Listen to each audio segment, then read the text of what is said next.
Good morning, everyone. Welcome back to Fox Ridge Philatelic.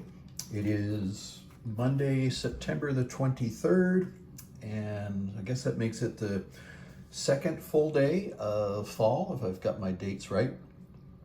And here in Nova Scotia, it's a beautiful looking day out there. It's sunny, and I think it's a high of 19 or 20 degrees today. And this is really my favorite time of year, mid-September through to mid or the end of October. I love that the humidity is gone and it's comfortable temperatures, and there's just a nice crispness in the air. And the leaves are starting to change. Here in the east coast of Canada, of course, we have our four seasons. And this time of year, the leaves are really starting to take on some color.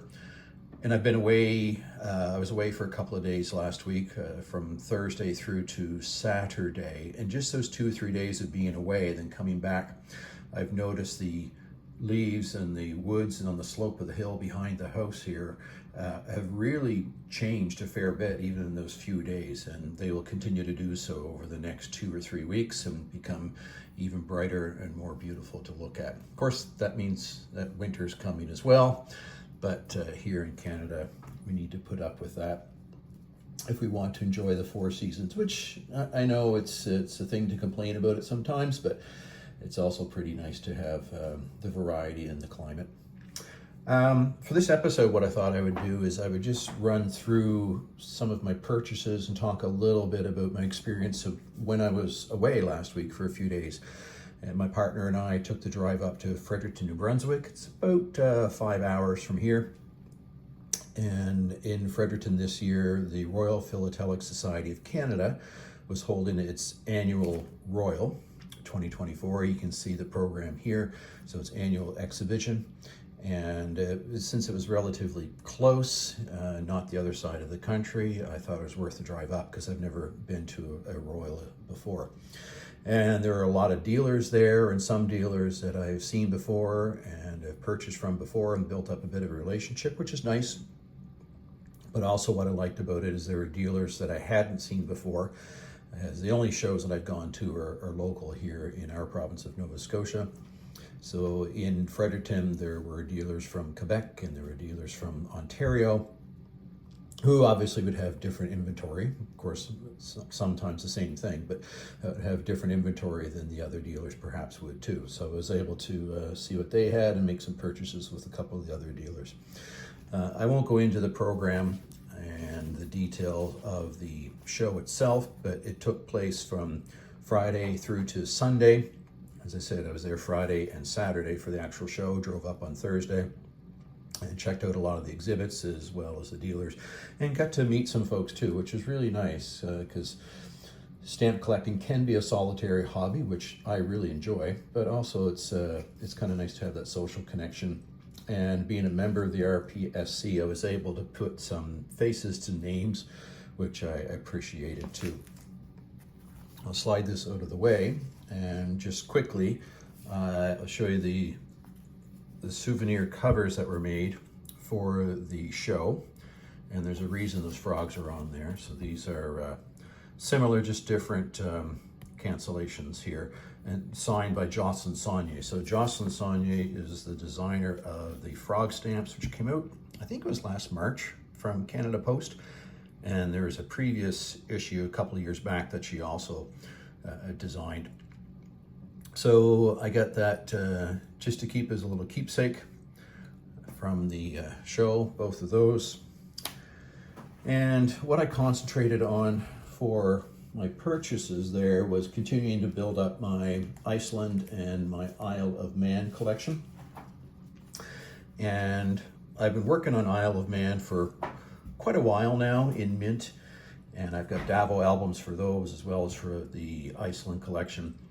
One of my great grandmothers was born on the Isle of Man. I'd love to visit someday, and I just find the history fascinating and kind of neat to have a connection to the area. So, as I said, slowly picking away at the Isle of Man mint collection, which can get pricey. Isle of Man produces a fair amount of stamps, not as many as some countries do. and they can get expensive. It's the only country, well, it's not really a country, I suppose. It's somewhat independent of Great Britain, the United Kingdom, perhaps I should say. But it's the only one that I have a standing order with. So standing order means that I get all the stamps that they produce. So as new issues come out, I get they send me the stamps as well as the souvenir sheets, because I requested souvenir sheets too. So I'm backfilling my catalog so that hopefully I can get caught up to present day at some point. I'm mostly up into the 20-teens, the 2014, 15, 16, around there. But the stamps I picked up there were some that I needed from the early 2000s. So there's a series of mini sheets here, and I'm not going to go through them all. There's quite a few. Again, just to fill in some of the holes. You can see some of the royal ones. This one was actually kind of cool. 100th anniversary of the Panama Canal. And you see that stamp is £3.50 at face value. So in Canadian dollars, that's more like $6 face value. And nice trench art souvenir, mini souvenir sheet here, centenary of World War I, and a trench art stamp. And as I said, a number of royalty ones here. I'm just going to flip through those. And I thought I actually had this one, but apparently I did not, because I had written down that it was one that I needed. So perhaps I've got the singles, but didn't have the sheet, which now I do. And some of the other singles sets that I picked up, again, all in mint. And I picked these up from a dealer that I've bought from a number of times before. And it's nice when you do that, because you build up a relationship. And I can call them by their first names, they can call me by their first names, and they know what I'm looking for. Kind of a nice set in here. So I can pull that out. Give you kind of just an idea of some of these. There we are. As well as some of the post box ones. I'm trying to be careful, but give you just a sense. I love those red post boxes they find across UK. I'll gather those up. So yeah, these were each sets. So I'll add those into my Davo albums. And then more Isle of Man in here. And I won't pull all of those out either. You can see the Queen, some nice planes. So that's some of the Isle of Man I picked up. And then the other one I concentrated on was Iceland. And if you've seen a previous episode of mine, you know that I was lucky enough to visit Iceland for 2 weeks back in May and June with my partner, and it was an incredible experience. And I've been working on my Iceland collection some before that, and more so since then too. And again, I had a number of holes to fill, especially early on. And most of these came from one of the dealers from Ontario. So it's nice to have them there. And they're all in 102 cards, quite a stack here. Again, I won't go through them all. I'll give you a sense of what's in here. And you can see the catalog value and what they were selling them for. Now, mind you, when you, of course, buy a number, and that's one of the pricier ones that I would have picked up, and you add up the total, then they decrease it again from there too. You probably have something typical like that happens that shows that you're at as well. So to me, the price was fair, and I know they need to make a bit of a profit as well. So this is by Scott Catalog. So Scott Catalog number 2, second stamp that Iceland produced. So I needed that to fill in early on. And that was 1873 that would have been issued from Iceland. And number 18, actually just give me a moment here. And then you get into the kings. And I believe that's King Christian, of Denmark at the time, because Iceland has not become a republic at that point. It was still a territory or colony of Denmark. And the overprints. Let's see if we can get that to focus, sorry. Get there a little bit. I'm just kind of skipping through. And that's King Christian with his son Frederick, who became the king after King Christian. And then on to, is that Frederick or is that Christian the 11th maybe? Oh dear, sorry. I have to check in on my numbers with the kings. A lot of Christians and Fredericks throughout Danish history and royalty. Nice set of overprints, not terribly valuable, but apparently they're not easy to find. So I was happy to get those and add that into my collection.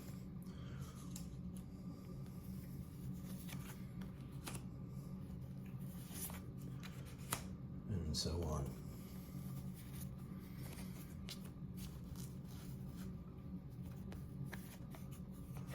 Get into the 1920s in there, and this is 1930.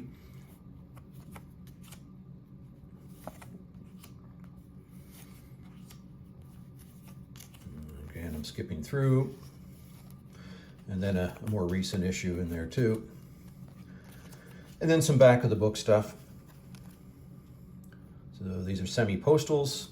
So you can see the edition added on here. Semi-postals, of course, would be for a charity of choice or a fundraising venture of the country that's producing the stamps.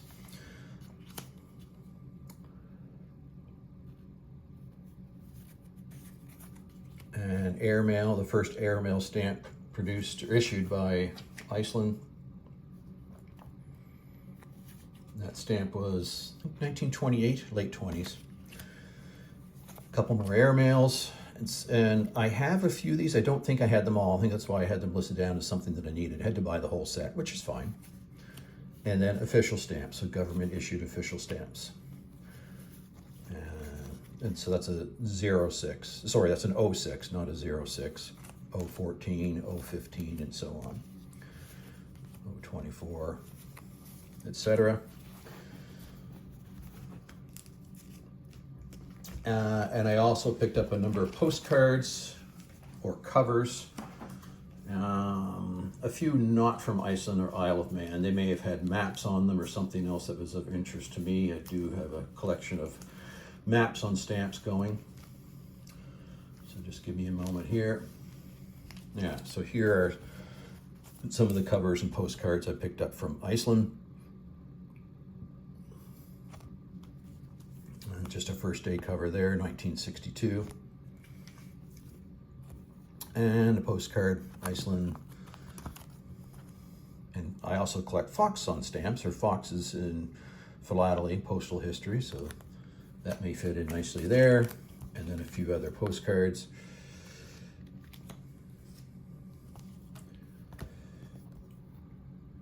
That shows the National Parliament. That's in Reykjavik. Stood in front of there and took a few photos when we were there. And outdoor swimming pool in Reykjavik. And I actually quite like this cover because it has the map on stamp of the island of Iceland there. So canceled 1949. And a few other odds and ends that I picked up had to do with horses, and specifically with fox hunting. So Fox Ridge Philately, I collect foxes on stamps. And my partner is a passionate equestrian, English. And my wife, who passed away almost 2 years ago now, she was also a passionate equestrian, and she did eventing for a number of years, but her real passion was fox hunting. And there is a hunt club here in Nova Scotia, so think traditional English fox hunting, but with nothing getting harmed or killed, and it doesn't in England anymore either that I know of. So here it's more about the social aspect and about riding across the landscape and riding with the hounds, very much like you'd see in the photo, but it's a drag hunt. So a scent is laid down, the hounds follow a scent, and then the horses follow along with the hounds. So horses, foxes, fox hunting, maybe there's a topical collection, maybe there's even an exhibit there someday, I don't know, we'll see. I haven't delved into the world of exhibits. And here you see the master with the hunt horn. My wife was the master of the local hunt, and the hounds following there too. So I have a number of other fox hunting postcards, so I'll add those to that collection. So I think that's about all that I wanted to show you from the show. Yeah, it was good for a number of different reasons, to pick up some material, but also to make some of those connections with some of the folks and to see what a national exhibit or show is really all about. And not that I was ever losing interest per se, but it really did reignite my interest in the hobby even a little bit more, to see other like-minded folks and what they collect, and just to chat with them about this great hobby of ours. And these are just a few quickly of the other things that I picked up, kind of somewhat random. This one, I just happen to love that definitive set from Portugal. I think they're really well designed, with the knight and the armored knight riding on the horse. So hung on to that. And then a few other covers and postcards mostly with maps on them. So pick those up too. So that's it for me for today. I haven't yet said please like and subscribe. That sounds kind of odd to me. But if you're so inclined, please like and subscribe to this. And I have at this point no particular schedule of when I add an episode on, and whether I'll ever come around to a schedule or not. Right now, I'm just kind of do whenever I feel like it. So every week or two, as I'm picking away and I find something that's of interest, I'll try to perhaps put it up here for you. I'd love to hear from you, and hope you're well and enjoying your hobby too. Take good care.